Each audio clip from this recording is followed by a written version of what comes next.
Bonjour à tous. Bonjour à tous. Bonjour, bienvenue dans le webinaire. Alors, on va attendre 1 à 2 minutes le temps que tout le monde puisse se connecter, que tout le monde puisse nous rejoindre. Et d'ailleurs, si vous souhaitez en profiter, on a ouvert 2 sondages qui sont dans l'onglet sondage, donc juste en dessous du chat, si vous souhaitez commencer peut-être à répondre aux sondages en attendant.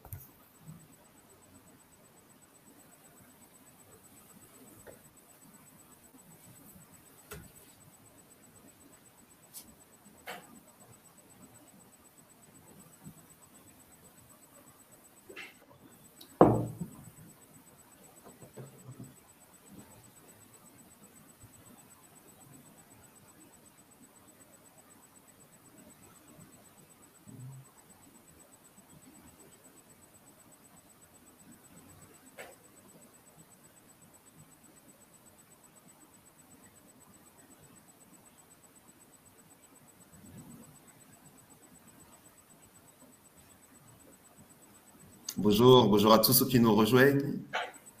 Bonjour à tous.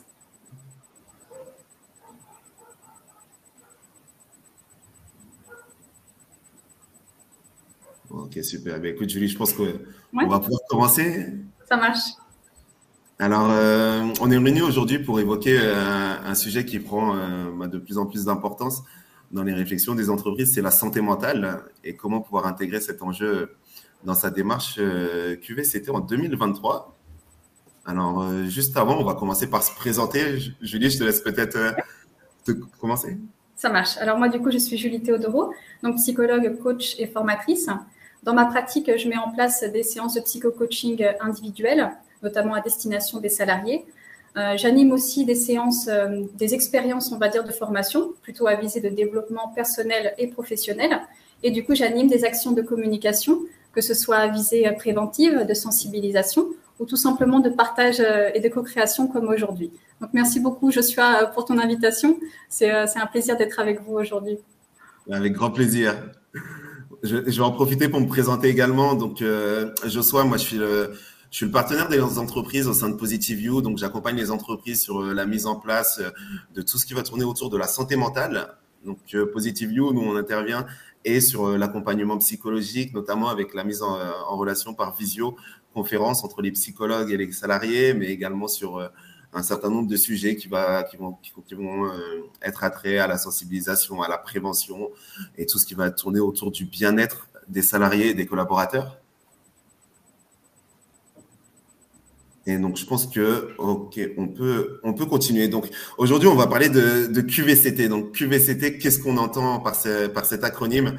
La QVCT, c'est tout simplement une démarche qui vise à combiner le bien-être des collaborateurs et la performance de l'entreprise. Donc, bien sûr, elle s'inscrit dans une démarche continue. C'est pas une action ponctuelle qui va être menée. Ça s'inscrit réellement dans une démarche continue.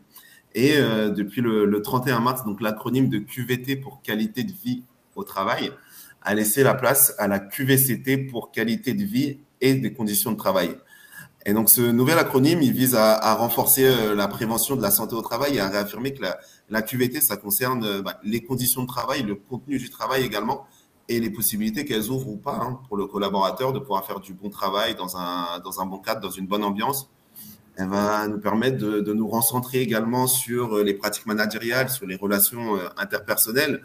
Et elle va intégrer donc l'équilibre vie pro, vie perso, le sens au travail, donc tous les différents sujets qui vont être attraits à la qualité de vie et au bien-être du collaborateur. Donc c'est vraiment une démarche qui est bilatérale entre l'épanouissement du collaborateur, donc le bien-être du collaborateur et la performance de l'entreprise. Et donc, si on s'attarde sur quelques chiffres pour pouvoir visualiser l'impact et surtout ce que ça représente lorsqu'on parle de santé mentale. Aujourd'hui, la santé mentale, ça représente 80 milliards par an. C'est les coûts engendrés par les troubles liés à la santé mentale.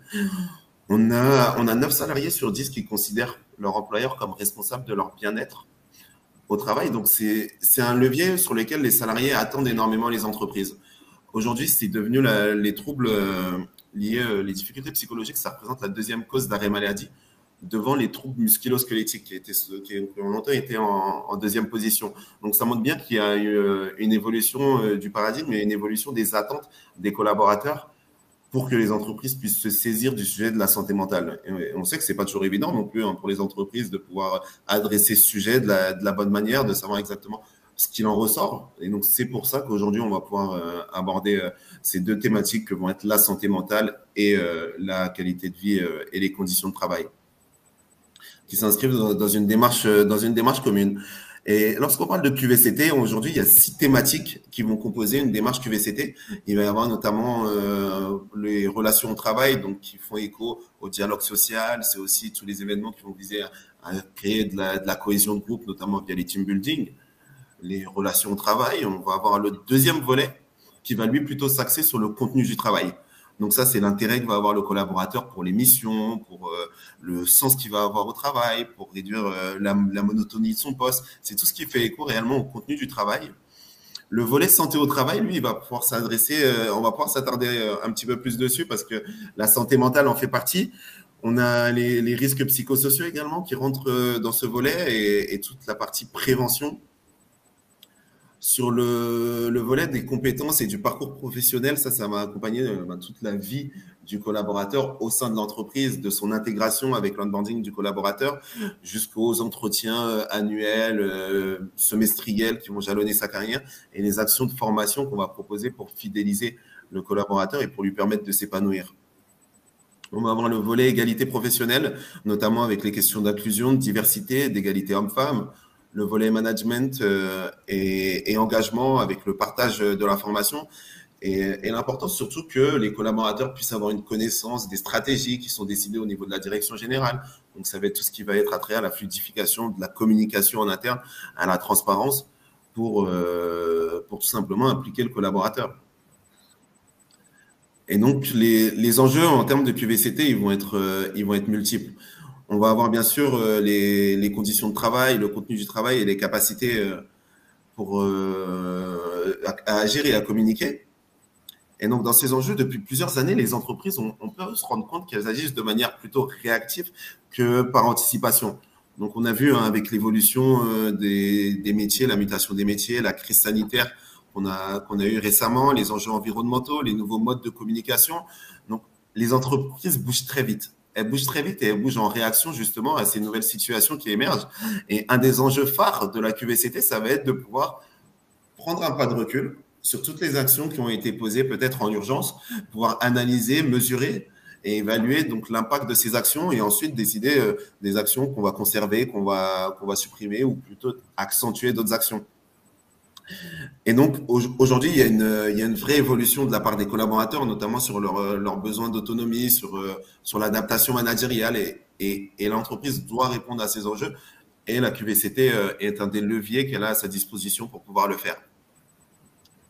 On va aborder très rapidement la partie légale et juridique. Donc, que nous dit le Code du travail justement sur ce volet QVCT? Donc, quelles sont les obligations de l'employeur aujourd'hui concernant l'accord QVT? On sait que l'employeur doit engager régulièrement des négociations obligatoires au sein de l'entreprise. Donc, que ce soit tous les ans, donc s'il n'y a pas de cadre qui a été ou d'accord qui a été fixé, en cas d'accord, on peut aller jusqu'à tous les 4 ans. Et les négociations, elles vont porter sur différents items, notamment la rémunération, le temps de travail, le partage de la valeur ajoutée, l'égalité, comme on a pu le voir, mais aussi les mesures qui vont viser à améliorer la qualité de vie et les conditions de travail pour le collaborateur. On a l'article L4121 qui, lui, revient et articule plutôt autour des RPS, sur l'obligation que l'employeur a de prendre les mesures nécessaires pour assurer la sécurité et protéger la sécurité physique et mentale des collaborateurs. Donc, les sous-thèmes de la négociation vont s'articuler notamment donc, autour de la vie pro, l'équilibre entre la vie pro et la vie perso, la lutte contre la discrimination, tout ce qui va être relatif à l'inclusion, au droit et à la déconnexion. Et donc, tous ces volets vont pouvoir être adressés lors de ces négociations annuelles ou qui ont lieu tous les 4 ans. Et Julie, je vais peut-être te laisser présenter justement et définir ce qu'on entend par santé mentale. Ça marche. Alors, déjà, pour parler de la santé mentale, je pense qu'on peut commencer déjà par la définition de l'OMS. Donc, il dit que la santé mentale est un état de bien-être qui permet à chacun de réaliser son potentiel, de faire face aux difficultés normales de la vie, de travailler avec succès et de manière productive et d'être en mesure d'apporter une contribution à la communauté. Moi, personnellement, j'aime beaucoup cette définition que je trouve très complète car elle pose vraiment la santé mentale finalement comme la résultante de notre épanouissement. C'est à partir du moment où on est dans la réalisation de soi, on peut incarner notre excellence personnelle et du coup générer une performance collective qui impacte positivement du coup l'entreprise et la communauté. Donc on est vraiment dans une santé mentale qui résulte finalement de l'équilibre entre à la fois le bien-être et la performance. Donc on n'est plus dans uniquement le fait d'activer le levier du bien-être pour générer de la performance, on est vraiment dans ce cercle virtueux du coup de générer du bien-être, générer de la performance par le bien-être, mais aussi du bien-être par la performance. Donc, c'est vraiment prendre en considération les deux au même niveau. Les deux sont tout aussi importants pour l'entreprise. En tout cas, le fait que cet enjeu aussi devienne majeur, c'est extrêmement positif, car ça vient aussi souligner, en effet, comme tu disais, Joshua, ce changement de paradigme, l'évolution de notre conscience collective. Car avant, c'est vrai que la logique principale était vraiment d'avoir en premier lieu, ensuite, de remplir tous les objectifs de performance au maximum. Et du coup, finalement, le faire s'inscrivait un petit peu dans une logique de la fin justifier un petit peu les moyens. Et donc, l'être, avec tout ce qui constitue finalement l'être en termes de valeur, de nature, d'aspiration, de motivation, de limite aussi, passer en second plan. Et ça, bien sûr, cette logique, elle a été rendue possible à cause de la logique individuelle aussi, que chaque individualité se permettait à y incarner. Donc, qui était basée, on va dire, sur une logique de conditionnement un peu basée sur la peur et l'insécurité.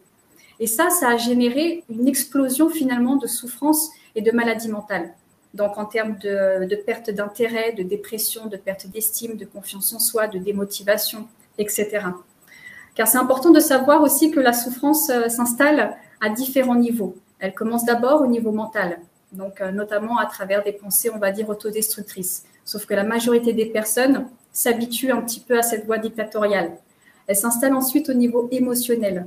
Et lorsque ça n'est pas entendu, ça se traduit par le corps, à travers la maladie. En tout cas, ce qui est positif, quelque part, avec tout ça, c'est que ça nous permet de faire ce processus un peu d'alchimie, de transformer le plomb en or et de mettre la lumière, du coup, sur les besoins fondamentaux qui sont à respecter. Car en effet, la norme, c'est d'être heureux, c'est d'être en bonne santé, c'est d'être libre de se réaliser et du coup de mettre à profit notre performance au service de la communauté.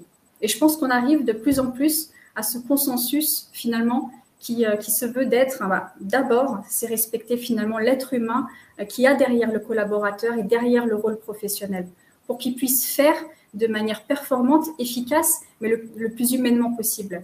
Et pour avoir du coup tous les objectifs de performance comme un objectif, mais aussi du coup comme une résultante naturelle et logique de la réalisation de chaque individualité. Donc c'est aussi très beau parce que finalement la notion même de performance est en train de changer et d'avoir une autre saveur. On n'est plus dans une performance qui est déconnectée de l'humain, elle devient plus éthique, c'est à nous maintenant de faire preuve de conscience professionnelle à travers cette notion de performance. Et donc d'avoir le courage aussi de casser les tabous, de casser quelque part les conditionnements et les croyances limitantes qu'on peut avoir à travers la santé mentale parce qu'on est tous concernés.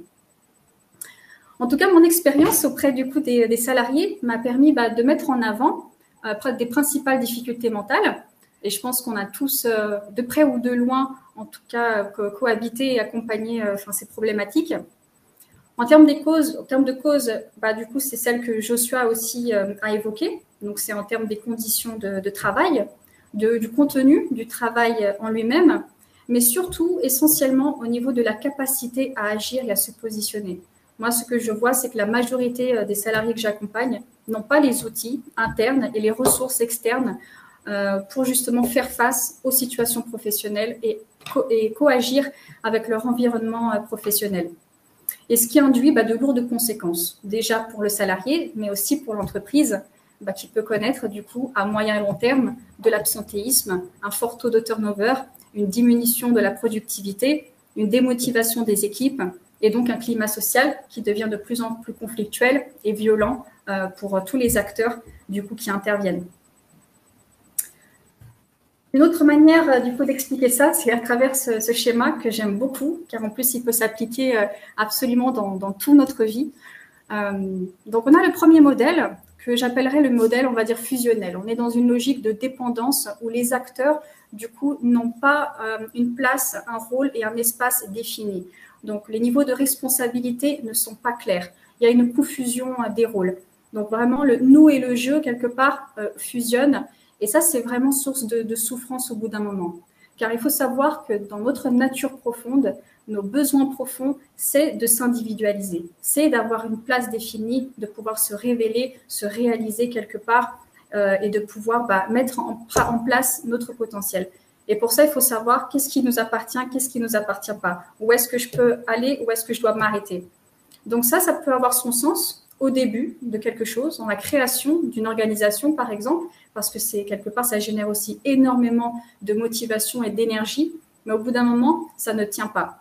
Donc moi, j'ai des personnes, par exemple, qui font un bilan de compétences et qui ressortent perdues de cette logique, car une fois que ça s'arrête, elles ne savent plus qui elles sont. Il y a une grande crise identitaire, un grand vide émotionnel, parce qu'il y a une identification totale au travail. Et ça, c'est dangereux. Généralement, ce qui découle de cette logique, c'est la deuxième. C'est la logique, on va dire, de domination, et c'est ce qu'il y a de plus commun, je pense, dans le monde des organisations. Donc, on a une entité, en fait, qui est dans l'autre. Donc, en gros, on va dire le cercle le plus petit, c'est les entités, enfin les collaborateurs qui donnent énormément de la personne, qui sont un petit peu dans une logique sacrificielle. Il y a un dominant et un dominé, une personne qui a le contrôle et le pouvoir, et l'autre qui donne son pouvoir et son contrôle sur soi. Et ça, c'est très violent. La majorité des personnes que je reçois, du coup, ressortent de cette logique avec des sentiments de dévalorisation, d'infériorisation, d'humiliation quelque part, un petit peu de trahison, d'injustice, car elles ont le sentiment de faire énormément, mais elles n'ont pas en retour, car elles ne sont pas dans une logique justement de contribution, de mettre leur réalisation de soi au profit de quelque chose. Et donc là, ça, c'est mon terrain de bataille, on va dire. C'est là où je dois intervenir justement pour travailler sur l'amour-propre des salariés, leur estime de soi, leur capacité à s'affirmer, à reprendre conscience de leurs besoins, de leurs ressources, de leurs motivations, de leurs limites, pour arriver justement au troisième modèle, qui est le modèle auquel tout le monde aspire, consciemment ou inconsciemment. C'est là où on a justement une logique de réciprocité. Donc, même si on a de la direction et les collaborateurs qui ont des niveaux de responsabilité différents, on n'est pas dans une logique de supériorité ou d'infériorité. On est à égalité. Chaque entité a la même valeur. Donc, il y a un partage, une co-création, en fait, entre chaque individualité. Donc, voilà, on donne, on reçoit. Chacun exprime et expose ses besoins, ses motivations, ses limites, etc. Donc, c'est le modèle, on va dire, le plus sain, celui de la réciprocité. Mais la majorité des personnes que je reçois, en effet, ressortent du premier et du deuxième modèle. Alors, pour dire ça différemment, on peut se poser la question, quels sont les critères, donc, d'une bonne santé mentale en entreprise? Donc, déjà, on peut commencer au niveau intrapersonnel. Alors, ce que je vois déjà, c'est ce qui est important, c'est le sentiment d'avoir une place qui est définie, et même la possibilité de créer et de co-créer sa place, qu'elle soit donc définie, reconnue, valorisée et surtout porteuse de sens au sein de l'entreprise. C'est aussi avoir le sentiment finalement de pouvoir concrétiser une vision commune et des valeurs partagées. Car la majorité, la totalité quasiment des personnes que je reçois ont le sentiment de mettre leur santé quelque part et leur énergie au profit des rêves et des objectifs qui les dépassent et dont ils n'ont même pas forcément conscience et de visibilité. Et ça, au bout d'un moment, ça ne tient pas. Car notre besoin profond, c'est justement de faire quelque chose qui ait du sens. Donc, vision et valeurs partagées, c'est aussi bien sûr le sentiment d'avoir les ressources internes et externes pour faire face aux imprévus, aux aléas, aux contraintes, aux limitations qui sont normales, et en même temps pour mener à bien aussi du coup les missions. C'est donc, autrement dit, être dans le développement de son plein potentiel, à la fois technique et humain. Donc, c'est d'avoir aussi des ressources pour pouvoir monter en compétences et évoluer au sein du groupe. C'est aussi, du coup, et de plus en plus, grâce à la crise sanitaire, c'est de parvenir à un équilibre de vie entre sa vie personnelle et professionnelle. Parce qu'on a vraiment connu ce côté surinvestissement du travail. Les personnes qui sont les plus épanouies dans la vie, ce sont des personnes qui arrivent à avoir un équilibre entre chaque sphère. Chaque chose a sa juste place et dans sa juste mesure. Donc, c'est vraiment voilà, de parvenir à un équilibre global à travers, du coup, ces deux sphères. C'est aussi se sentir impliqué dans les changements de l'entreprise, car on est d'accord que la seule constante dans la vie et dans le monde organisationnel, c'est le changement. Donc, du coup, on doit se sentir impliqué. Même si on n'a pas la mainmise, on n'a pas le contrôle sur les changements, en tout cas, pouvoir donner du sens pour pouvoir se positionner de manière juste pour soi et pour l'autre, et pour l'entreprise. Et c'est aussi se sentir accompagné dans notre propre évolution. Moi, j'ai beaucoup de personnes qui font un bilan de compétences avec moi et qui limite culpabilisent d'avoir un projet, se sentent un petit peu dans une dynamique d'abandon, de trahison, comme si c'était mal quelque part. Et je pense que ça doit être normal et légitime d'accompagner l'individu aussi dans son évolution individuelle au niveau professionnel. Donc, c'est enlever quelque part ces enjeux émotionnels qui n'ont pas lieu d'être aussi à ce niveau-là. Au niveau interpersonnel, si je devais mettre un critère vraiment en haut de la liste, c'est la justice organisationnelle. Si je devais retenir une racine de souffrance de chaque salarié, c'est vraiment ce sentiment d'injustice. Le sentiment, quelque part, d'être un petit peu trahi par rapport à tout ce qu'ils fournissent au travail. Donc, c'est extrêmement important, en effet, qu'il y ait une transparence à l'égard de cette justice, que ce soit au niveau de la rémunération, de l'égalité, de l'accès aux différentes ressources. Enfin, c'est ce que Joshua, du coup, a présenté en amont. Ça donne le sentiment, finalement, d'avoir réellement des valeurs partagées. Et du coup, ce qui rend le climat social beaucoup plus favorable, et même le fonctionnement et la communication assertive. J'aime bien voir l'assertivité comme une congruence, une cohérence entre ce qui est dit, ce qui est fait et ce qui est pensé. Donc, du coup, ça procure en fait un sentiment de sécurité émotionnelle et affective. Ça nous ouvre, ça nous engage davantage. C'est aussi créer des moments où on puisse stimuler l'intelligence collective, qui donne lieu du coup à plus de créativité, à plus d'innovation dans les pratiques, et du coup ça contribue finalement à l'amélioration continue au niveau collectif. Ce qui, bien sûr, au niveau organisationnel, engendre plus de fidélité et de loyauté, d'engagement, de motivation. Car on n'est pas seulement en train de faire un travail du mieux possible, on est en train d'incarner quelque part une mission qui nous permet de nous montrer en termes de valeur, en termes d'aspiration, en termes de potentiel. Donc, quelque part, accéder à une source d'énergie qui est inépuisable.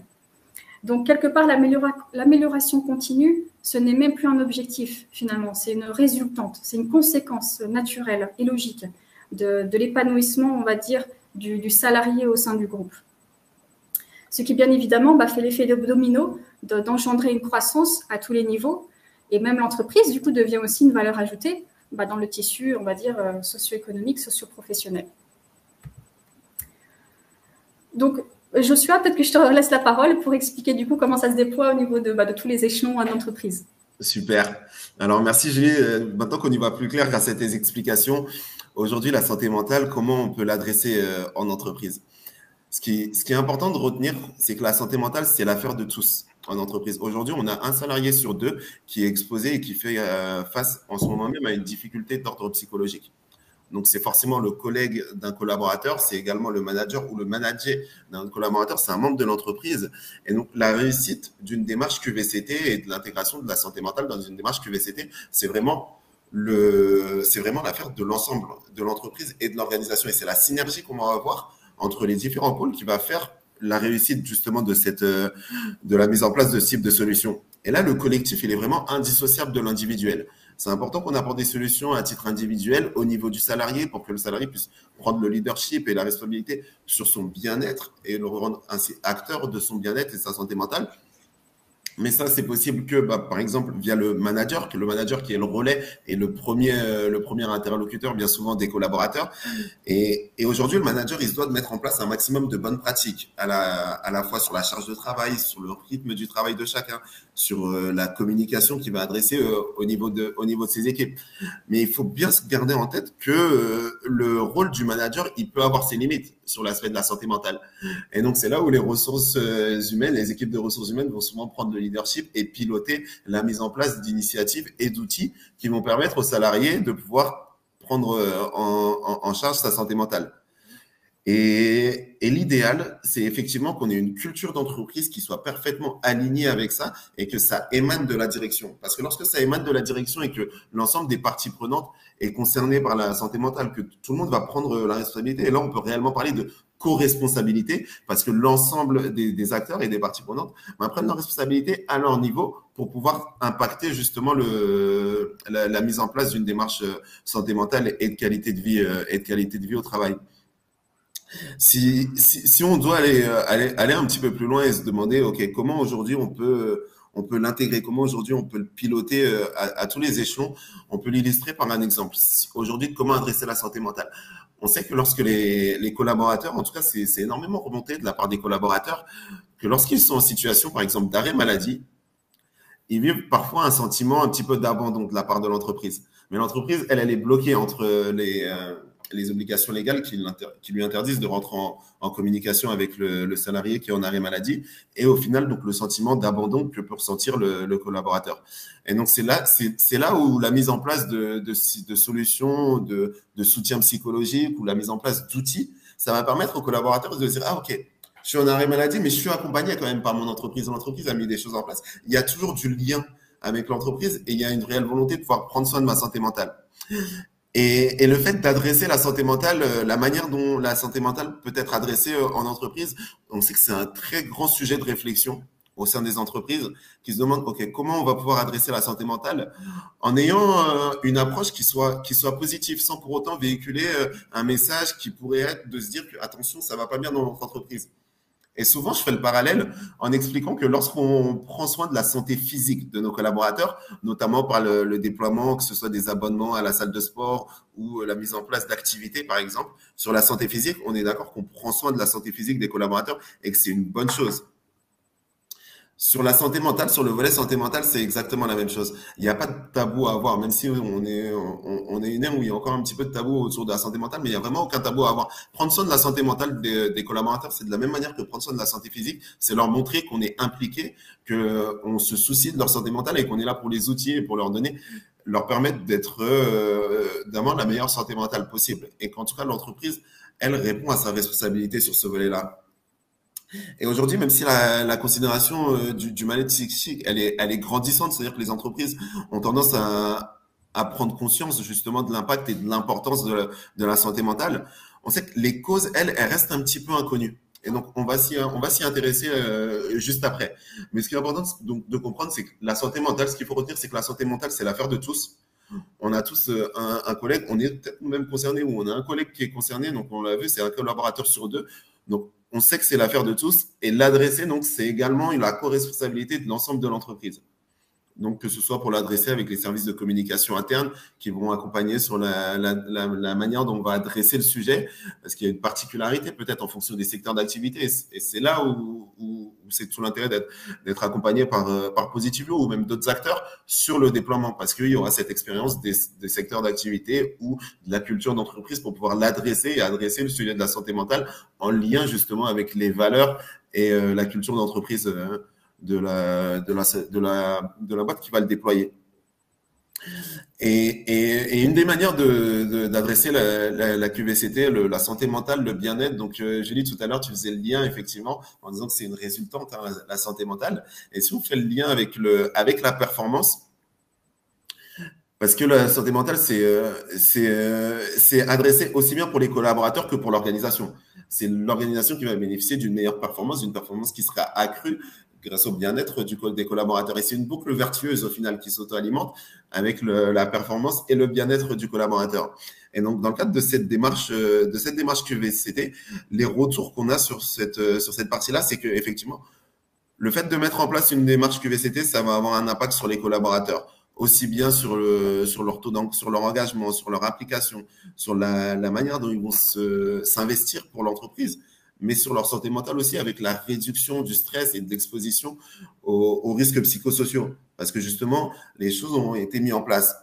Aujourd'hui, si on doit parler et apporter quelques chiffres, un salarié heureux au travail, il est environ 30% plus productif au travail et il est 6 fois moins absent. Donc, on sait que ce que peut peser le coût de l'absentéisme dans les organisations ou pour les entreprises, il y a un réel enjeu pour les entreprises. Et le retour que fait Nicolas Combe, qui est directeur général adjoint, mais qui est également président du groupe ANDRH Franche-Comté, c'est que les salariés, à la suite de la mise en place d'une démarche QVCT, c'est que les salariés se sentaient davantage reconnus, ils se sentaient mieux pris en considération. Et le fait que l'entreprise ait investi pour améliorer leurs conditions de travail, et ben ça participe et ça favorise une meilleure ambiance, un meilleur climat social. Et ça a pour effet de diminuer donc, le nombre d'arrêts maladie, mais également d'améliorer le confort et le bien-être des collaborateurs. Et l'investissement des collaborateurs, il en est que renforcé. Donc, il y a un réel impact pour les entreprises sur ce volet-là. Et maintenant, si on s'attarde un petit peu plus sur le salarié, qu'attend le salarié, lui, de cet aspect? Lorsqu'on parle de santé mentale, quel est le retour qu'on peut avoir directement de la part du collaborateur? Eh bien, ce qu'on apprend, c'est qu'il y a 75% des salariés qui ont fait face à une difficulté psychologique qui traversent une phase de perte d'engagement. Il y a 71% des salariés du privé qui font face à une difficulté psychologique, qui ont besoin d'un changement, qui ont envie d'un changement professionnel profond. Et on sait que 80%, en parallèle, il y a 85% des salariés qui estiment que l'amélioration du bien-être mental, ça renforcerait leur fidélité à l'entreprise. Et donc, le besoin du collaborateur, il doit être au cœur de la réflexion. Lorsqu'on parle de démarche QVCT, le besoin du collaborateur doit être au cœur de cette réflexion, justement, pour pouvoir adresser des solutions qui sont en lien avec ce que le collaborateur va évoquer. Et donc, si on l'illustre, par exemple, par le désengagement, la perte d'engagement des collaborateurs et qu'on analyse d'un petit peu plus près les facteurs de démotivation des salariés, eh ben, on va se rendre compte que la fatigue est le premier facteur, ce qui en soi a du sens. Et le stress vient en deuxième position et ensuite la perte de motivation. Et donc, c'est tous ces facteurs, tous ces symptômes qui, une fois identifiés, vont pouvoir orienter les actions que l'entreprise va pouvoir mener de manière à répondre précisément aux besoins qu'attendent les collaborateurs. Et on peut le résumer en 3 grandes actions. C'est sensibiliser, prévenir et former. Il y a 75% des salariés qui souhaitent la mise en place de campagnes de sensibilisation sur le bien-être mental. 112% qui souhaitent des formations et des outils concrets pour pouvoir faire face aux difficultés psychologiques. Et il y a un 60% qui estiment que les entreprises aujourd'hui ne mettent pas en place les solutions adéquates. Si on prend le cas, par exemple, de la gestion du stress qu'on a vu tout à l'heure, combien de collaborateurs ont été sensibilisés? Parce que vu que les collaborateurs, ils sont exposés, c'est important de pouvoir les sensibiliser sur qu'est-ce que le stress, qu'est-ce que le bon stress, qu'est-ce que le mauvais stress, leur expliquer que le stress est une réaction normale. Et surtout de les outiller, de leur dire, OK, comment on peut réguler le stress? Avoir du stress à l'approche d'un événement comme important, que ce soit un meeting important, que ce soit un entretien annuel ou autre, c'est complètement normal. Mais comment on va pouvoir y faire face? Comment le collaborateur va pouvoir maintenir et agir sur son bien-être en régulant justement ce stress-là? Et c'est là où ça va être important de pouvoir former après avoir sensibilisé et avoir fait de la prévention sur ces sujets. Et donc, les enjeux pour la stratégie RH, ils sont doubles et ils interviennent sur tous ces volets, sur le volet qui va être l'expérience collaborateur, sur le volet d'engagement, sur le volet inclusion, notamment avec les politiques d'inclusion et de diversité, sur la RSE, sur les enjeux les réglementaires et légaux, donc ce qu'on a vu en introduction, et bien sûr sur la marque employeur, parce que c'est directement lié. Il y a une corrélation directe entre le bien-être et la capacité à prendre soin des collaborateurs et la rétention des talents qu'on va avoir. Mais également dans le processus de recrutement avec le rayonnement que va avoir l'entreprise et l'envie qu'un collaborateur va avoir de rejoindre ou pas notre organisation. Parce que aujourd'hui, il y a un actif, il y a un actif sur 3 qui déclare qu'il regarde en priorité, donc effectivement, le bien-être au sein de l'organisation.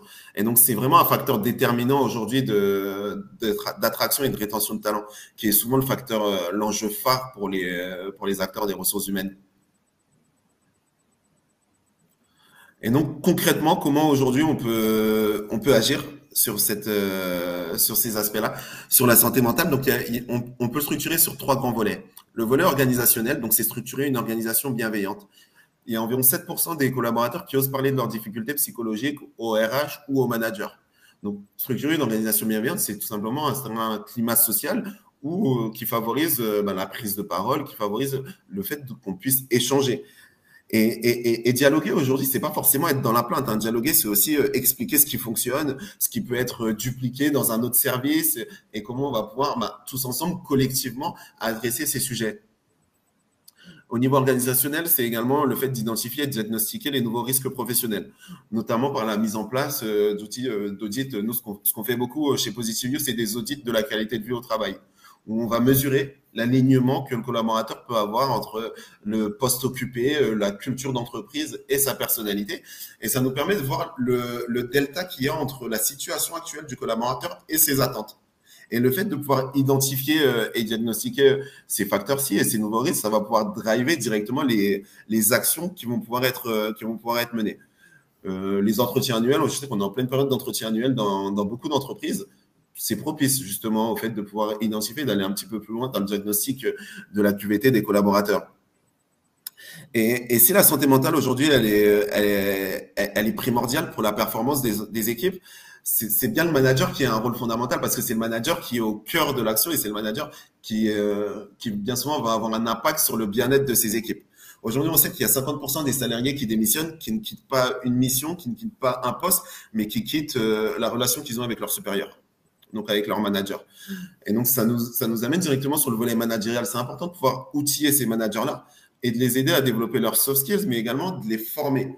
De les former pour qu'ils puissent naviguer entre la manière dont ils vont pouvoir s'adresser aux collaborateurs en prenant en compte la personnalité du salarié et qu'ils puissent naviguer entre les différents styles de management, que ce soit du participatif, que ce soit le délégatif, que ce soit...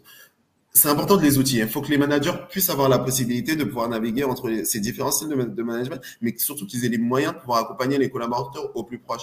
On l'a vu, il y a une évolution qui est constante des attentes des collaborateurs. On a un besoin, par exemple, de beaucoup plus d'autonomie, qui a été favorisée notamment par la crise sanitaire et le télétravail. Donc, les collaborateurs ont besoin de plus d'autonomie. Comment on accompagne les managers à manager face à ces nouvelles attentes? Comment on va sensibiliser. Et au point de vue individuel, parce que l'idée, c'est de rendre le collaborateur acteur. Tu nous en diras un petit peu plus, Julie, je pense, sur ce sujet tout à l'heure. Mais l'idée, c'est de rendre le collaborateur acteur de sa santé mentale, en tout cas de lui permettre d'avoir les clés, de lui aussi pouvoir prendre en charge sa santé mentale. Et donc là, on retrouve notre boucle vertueuse qui est la co-responsabilité. Et là, c'est important pour avoir une culture préventive avec la mise en place de solutions qui sont à portée de main pour le collaborateur. Donc, notamment, je peux l'illustrer par un exemple. Chez Positive You, on met en place des consultations, donc visioconférences, avec des psychologues où le collaborateur peut se connecter donc, sur la plateforme de Positive You et échanger avec un psychologue directement. Donc, ça fait partie des outils qu'on peut mettre à la disposition des collaborateurs pour qu'ils puissent avoir un levier et qu'ils puissent effectivement avoir des moyens d'agir sur leur santé mentale. Et l'organisation de conférences, l'organisation d'ateliers, de petits groupes, de coaching de groupe, c'est des leviers qui vont nous permettre aujourd'hui de travailler sur cette démarche QVCT et de les intégrer dans la démarche QVCT. Ça va vous permettre de driver directement le bien-être des collaborateurs et d'avoir une démarche qui est en lien avec les attentes que peuvent avoir les collaborateurs. Donc, pour résumer, c'est vraiment ça. C'est identifier et diagnostiquer au niveau de l'organisation, structurer, bien sûr, une culture qui soit bienveillante et qui favorise la mise en place de ces démarches, avoir les managers comme relais de ces démarches pour que les collaborateurs, à titre individuel, puissent être acteurs et puissent travailler sur ce volet santé mentale. Ouais. Alors, j'aurais juste à rebondir sur ça, Joshua. C'est la majorité des personnes, même quasiment la totalité des personnes que je reçois en bilan de compétences dans une démarche de reconversion professionnelle ne cherchent pas forcément à aller vers le métier idéal. Ils cherchent vraiment cette culture organisationnelle qui va leur permettre d'être et de se sentir vraiment alignés et bien.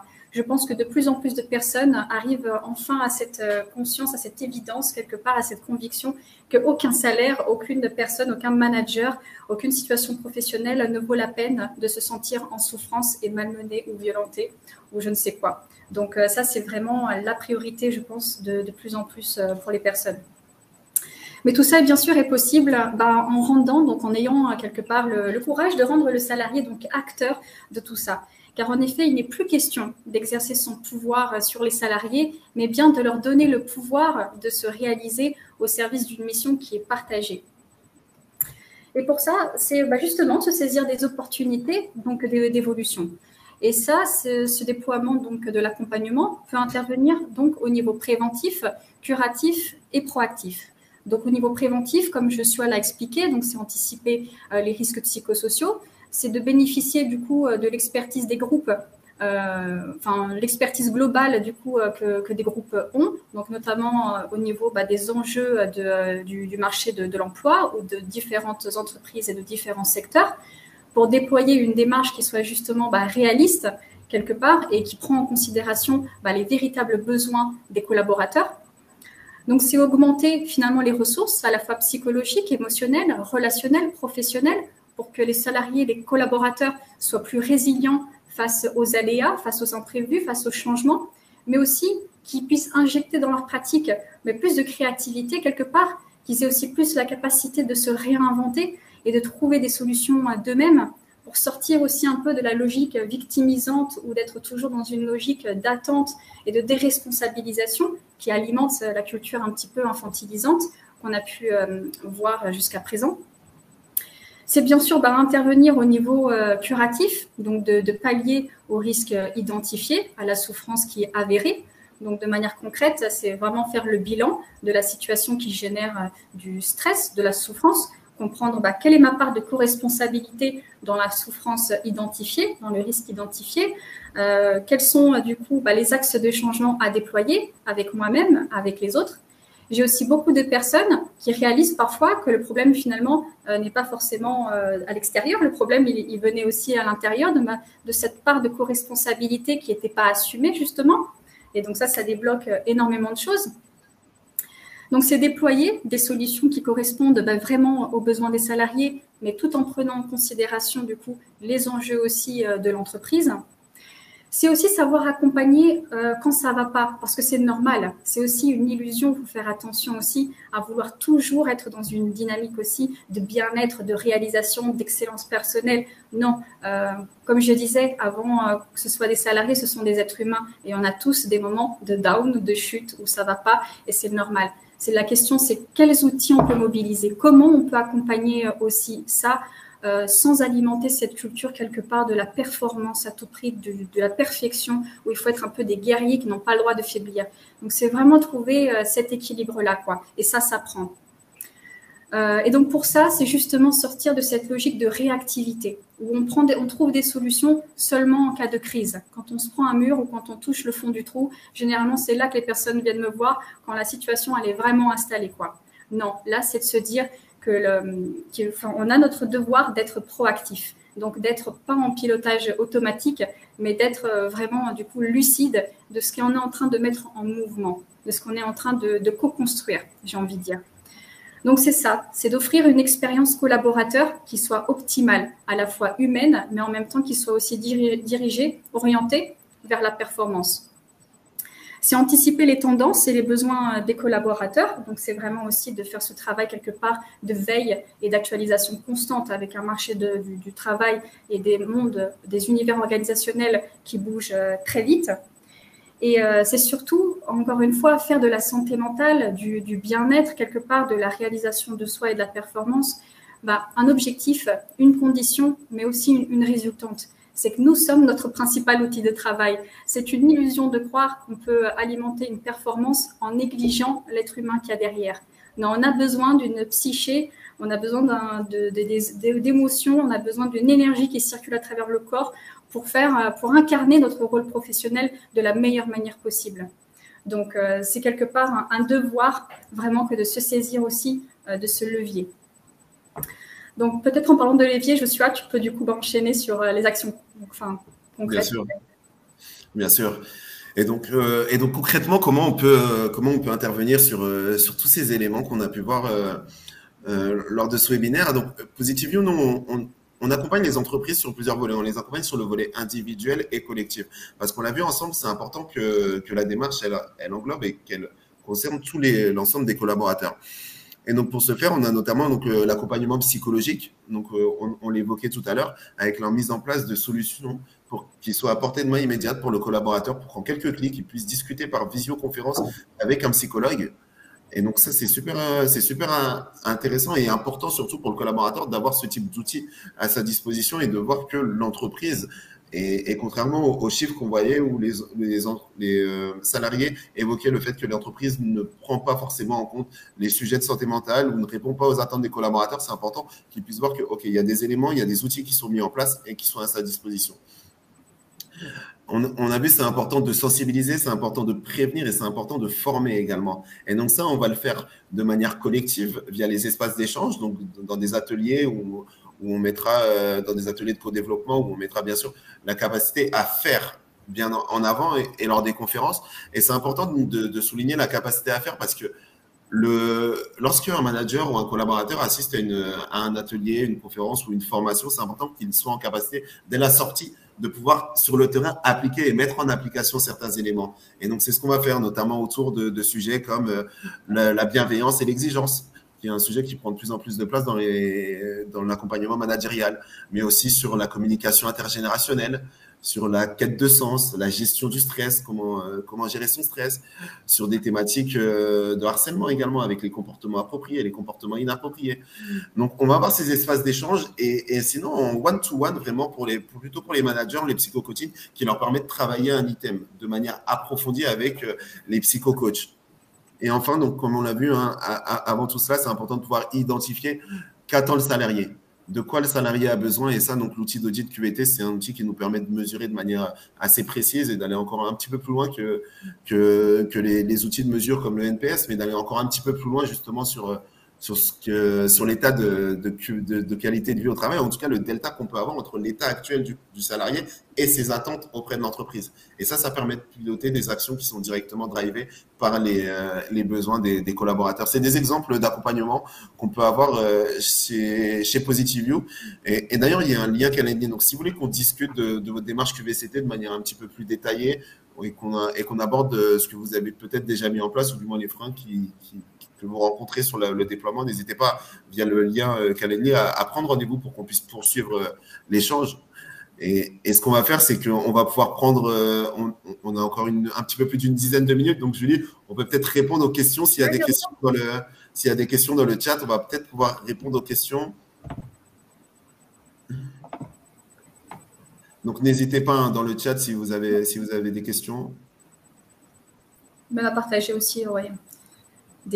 À rajouter des choses, en effet, alimenter avec leur propre expérience. Complètement.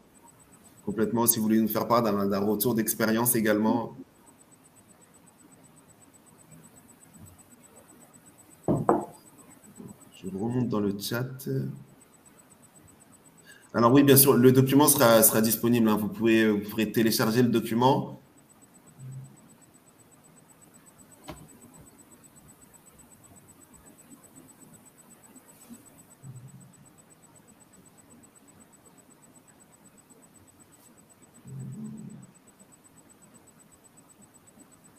Et bien sûr que les services internes de prévention, de santé et de sécurité au travail font le lien avec les ressources humaines et les acteurs. Et on travaille d'ailleurs en partenariat avec pas mal de services de santé au travail. Et c'est de toute manière, comme on l'évoquait, vraiment cette boucle vertueuse et la participation de l'ensemble des acteurs qui permet de réussir le déploiement d'une démarche QVCT. Chacun apporte son domaine d'expertise. C'est ça qui est riche et qui permet cette complémentarité et cette performance d'ailleurs dans cette action. Exactement.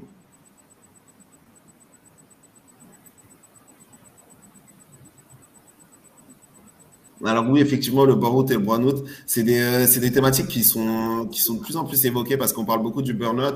Mais lorsqu'on parle du désengagement des collaborateurs ou de la perte de motivation, bien sûr que le burn-out, et d'ailleurs le présentéisme qui en fait partie également, hein, c'est d'ailleurs un des facteurs les plus invisibles lorsqu'on parle de désengagement. Ça commence souvent par du présentéisme avant l'absentéisme, parce que l'absentéisme, une fois qu'il y a de l'absentéisme, on identifie qu'il y a une problématique, on peut réagir. Mais avant ça, il y a toute une phase, effectivement, sur laquelle c'est important de pouvoir agir. Et c'est là tout l'intérêt de pouvoir sensibiliser, de pouvoir faire de la prévention et d'apporter ces solutions pour les collaborateurs. Alors, quel est le regard des dirigeants? La démarche d'accompagnement ne peut pas se faire sans l'accord des dirigeants d'entreprise. Comment, selon votre expérience, voit-il cela? Alors, effectivement, on observe il y a de grandes disparités en fonction des directions générales sur ces sujets. Et donc, parfois, il y a des approches en fonction des directions d'entreprise, en fonction des secteurs d'activité aussi, parce que la maturité sur ces sujets varie énormément. L'approche qu'on peut avoir auprès des dirigeants d'entreprise, c'est bien souvent, c'est plutôt une approche qui va être orientée performance. C'est souvent les critères et les KPI qui sont montés et qui sont analysés lors des COMEX ou des CODIR. Et l'idée, c'est de faire le lien avec l'impact que ça a sur l'entreprise. Donc, l'impact que peut avoir le bien-être et l'équilibre au final entre le bien-être du collaborateur et la performance de l'entreprise. En règle générale, lorsqu'on fait le lien, les dirigeants d'entreprise sont beaucoup plus sensibles à ces thématiques. Alors, quel est le plus de la QVCT par rapport à la QVT? Alors, la QVCT par rapport à la QVT, donc la QVT qui était la qualité de vie au travail, et lorsqu'on a rajouté CT pour conditions de travail, ça permet vraiment de mettre l'accent sur le contenu du travail, la manière dont on va travailler. Tout à l'heure, on a beaucoup parlé de manager. Pourquoi? Parce que c'est également le rapport que va avoir le manager au collaborateur. On va beaucoup plus s'attarder, c'est-à-dire qu'il y a un moment où il y a eu une certaine confusion lorsqu'on parlait de QVT, notamment avec des avantages comme le fait de mettre un baby-foot ou une corbeille à fruits une corbeille à fruits au sein des entreprises, comme des actions qui visaient à promouvoir la qualité de vie au travail. Or, ça va un petit peu plus loin en réalité. Et la notion de QVCT, ça nous permet d'aller un petit peu plus loin et de mettre vraiment les conditions de travail au cœur de la réflexion et de la démarche de qualité de vie au travail.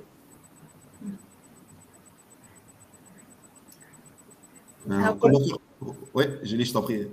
Ouais, j'allais dire, du coup, ça revient à la troisième question. Donc, comment faire pour redonner envie aux salariés de parler quand ils ont été trahis? Donc, nous avons une direction qui décide et n'entend rien. Donc, ça revient avec la sensibilisation que Joshua était en train d'aborder, mais c'est aussi, du coup, après, de manière individuelle, donner justement à ces personnes qui se sentent plutôt trahies et pas entendues, de leur donner les outils, justement, déjà pour gérer ce qui se passe au niveau psychologique et émotionnel, et du coup, de les outiller pour justement se positionner face à ça. Donc, c'est intervenir vraiment sur les deux pôles, à la fois la sensibilisation de la direction, mais aussi de donner du coup les outils aux managers et à ses collaborateurs en souffrance pour pouvoir gérer et transformer cette situation pour mieux se positionner. Donc, ce serait plutôt ça. Alors, il faudrait former les managers pour les sensibiliser aux gestes qui pourraient prévenir d'une difficulté d'un collaborateur. Exactement, c'est une question. Et exactement, oui. Il faut former les managers à ça. Il faut former les managers à la détection des signaux pour qu'ils puissent agir. Parce que, encore une fois, les managers ont un rôle en relais, mais les managers ne peuvent pas tout. Donc, effectivement, il faut les former. Il faut qu'ils parviennent à détecter les signaux et à savoir surtout comment agir et comment réagir et qu'ils soient outillés pour ça. Et effectivement, on forme les managers sur ces aspects-là. Oui. Encore une fois, anticiper, à être proactif et pas être uniquement dans la réaction.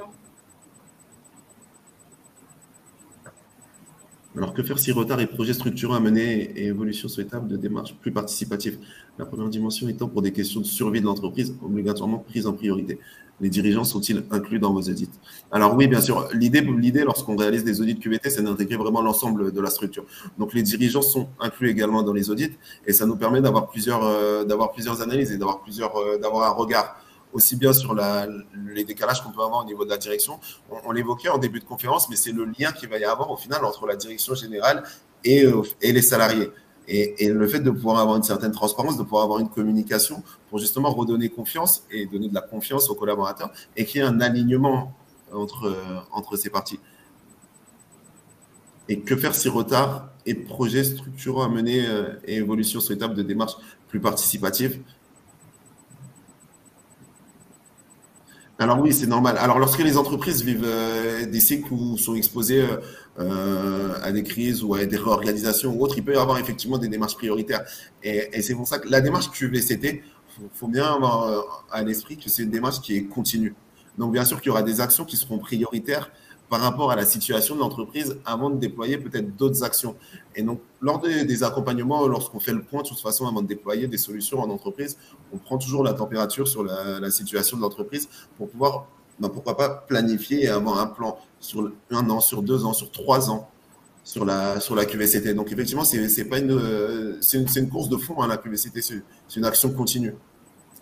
Complètement, c'est partie de l'ADN de l'entreprise et en plus, elle prend en compte réellement la réalité de l'entreprise, sinon elle n'a pas de sens. Donc, il faut vraiment qu'elle s'inscrive dans la réalité et dans les enjeux vraiment que l'entreprise est en train de vivre. Exactement.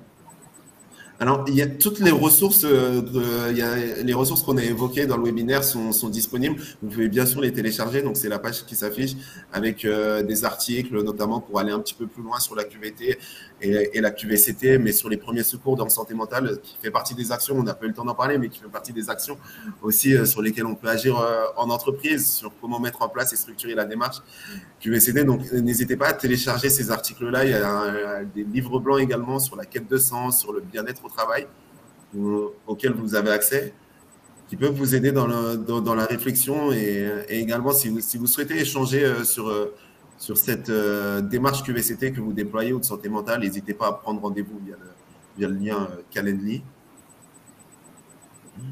Et j'ai vu qu'on nous a demandé également de publier les sondages. Donc là, je vois que les réponses des sondages ont été publiées.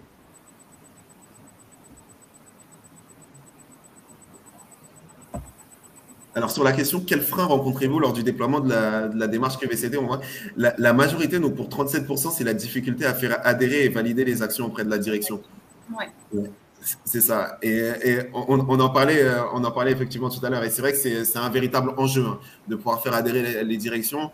Et on le réfléchit dans ce sens-là. C'est-à-dire que lorsqu'on déploie une démarche QVCT et qu'on accompagne une entreprise, on va réfléchir bien sûr à l'alignement que ça peut avoir avec l'organisation, avec l'étape où l'organisation en est sur ces sujets. Et on va préparer en amont effectivement peut-être la présentation du plan de QVCT qui sera présenté au comité, au COMEX ou au comité de direction. Donc on travaille ensemble et on vous accompagne sur cet aspect-là. Vous n'êtes pas seul. Oui, la résistance au changement, je pense que c'est le principal enjeu qui est pris en compte vraiment pour déployer cette action, c'est certain. Complètement. Alors oui, le replay sera disponible sous 24 heures. Vous pourriez y avoir accès. Et je vous remercie d'avoir participé aussi nombreux à ce sujet qui est important pour les entreprises, où on voit que les entreprises prennent de plus en plus conscience de l'importance de ces sujets. Et c'est clair qu'on est des relais. Hein. Vous qui participez, vous êtes des relais justement de la santé mentale et de la démarche QVCT. Julie, tu veux peut-être ajouter quelque chose? Non, écoute, juste dire merci pour votre présence. Merci à toi, Joshua, aussi. Et si jamais vous avez aussi des questions concernant les accompagnements psychologiques, c'est avec grand plaisir aussi que je peux répondre à vos questions. Donc, je reste vraiment disponible et ouverte à la discussion et à l'échange. Ça. Eh bien, super. Merci à tous pour votre participation. Merci à tous. On vous souhaite une excellente journée. Et vous avez les ressources pour télécharger. Et si vous voulez rentrer en contact, il y a également nos coordonnées et un lien directement pour pouvoir prendre rendez-vous. On vous souhaite une excellente journée. Merci, Julie. Merci à toi. Très bonne journée à tous. Au revoir.